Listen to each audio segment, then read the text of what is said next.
এখন আমি তো বিয়ে করতে চাই। তোর বয়স হয়েছে বিয়ে করার? সবাই করে ফেলতেছে, বাসায় জানে না দেখে তো তোমাকে ফোন দিছি।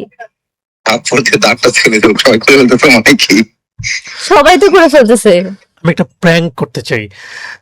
প্র্যাঙ্কটা হচ্ছে, যেহেতু সামির অর্থাৎ খায়রুল বাসার সাথে তোমার সবচেয়ে বেশি ভালো বন্ডিং, তুমি তাকে এখন ফোন করবে, ঠিক আছে?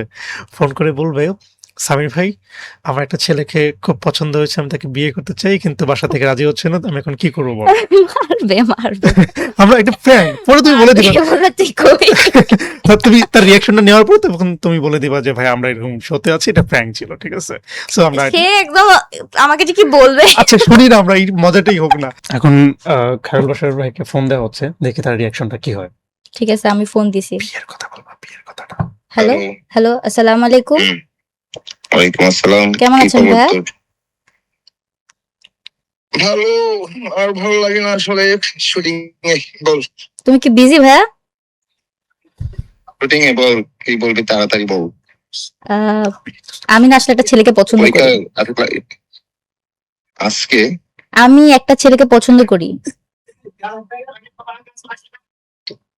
কি ঘটনা, কি কি হচ্ছে? এখন আমি তো biye করতে চাই। তোর বয়স হয়েছে বিয়ে করার? সবাই করে ফেলতেছে, বাসায় জানে না দেখে তো তোমাকে ফোন দিছি। দাঁতটা ছেলে তো সবাই করে ফেলতেছে মানে কি? সবাই তো করে ফেলতেছে। কি কি পাগল নাকি? কি হচ্ছে ঘটনা কি? আমি পছন্দ করি ছেলেটাকে। পছন্দ করি সেটা ঠিক আছে, ভালো। আন্টি জানে? বাসায় জানে? বাসায় কেমনে জানবে? তোমার মনে হয় বাসায় জানলে মানে তুমি কি এক্সপেক্ট করতেছো আসলে? তো বিয়ে করে কিভাবে পালাই যাবি? পালাই গেলে তো কোনো মজাই থাকবে না, বড় করে বিয়ে হবে না। ধুর, তাদের বাসায় কথা বলতে হবে। তুমি কথা বলে দাও না বাসায় একটু। কি মাথাটা গেছে নাকি? আমি তো সামনে পেলাম থাপ্পড় দিতে। আমারও মনে হচ্ছে আমার মাথাটা গেছে, কিন্তু কি করবে বলো? তুই মজা নিতেছিস? মজা কেন নিব? তোমার কি মনে হয় আমি এসব নিয়ে মজা নেই? আমি আজ পর্যন্ত এটা নিয়ে মজা নিছি। এখন কি ঘটনা, কি কি আমার কি বাসায় এটা নিয়ে বলতে হবে? হ্যাঁ, পরীক্ষা চলতেছে না?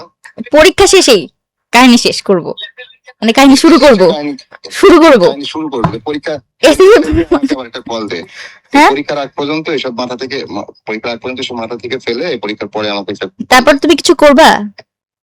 সেটা পরে তো দাঁতগুলো থাকবে কিনা এটা আমি বুঝতেছি না, বাট ঠিক আছে। পরীক্ষার পরে কল দিয়ে ব্যাপারে আমরা একটু বসি। হ্যাঁ, আন্টিকেও ডাকি, সবাই বসি, তারপর ব্যাপারটা আমরা দেখতেছি। আন্টিকে ডাকা যাবে না। আঙ্কেলকে ডাকবো? আচ্ছা ঠিক আছে। তো আমি আসলে একটা ইন্টারভিউতে আসছি বলি পাগল টাগল হয়ে গেলি বাংলা ভিশনে। আমি জানতাম, বললাম না সে আমাকে মারবে। তুমি আমার লোকেশন চাও নাই কেন? আমি তো বলতেছিলাম সে আমার লোকেশন চাই, আমাকে মারতে আসবে। আমি তো এত হয়ে যায়, আমি বুঝতে চাচ্ছিলাম আসলে তুই কি করতেছিস, কি ভাবতেছিস। আচ্ছা, বাসার ভাই, আপনাকে ডিস্টার্ব করার জন্য সরি। আমার নাম হাসনাত জুবায়ের। আমরা আসলে একটা ছোট্ট প্র্যাঙ্ক করতে চেয়েছিলাম আর কি, যে কারণে আপনাকে ফোন করা। থ্যাংক ইউ সো মাচ আপনার রেসপন্সের জন্য, এবং আপনার এই এটা আমাদের গল্পের জন্য মানে খুবই খুবই চমৎকার একটা ধারাবাহিক ছিল, এবং আমরা খুবই খুশি আসলে এত সুন্দর একটা কাজ আমাদেরকে উপহার দেওয়ার জন্য। Thank you. জি ভাই, আপনাকে অসংখ্য ধন্যবাদ।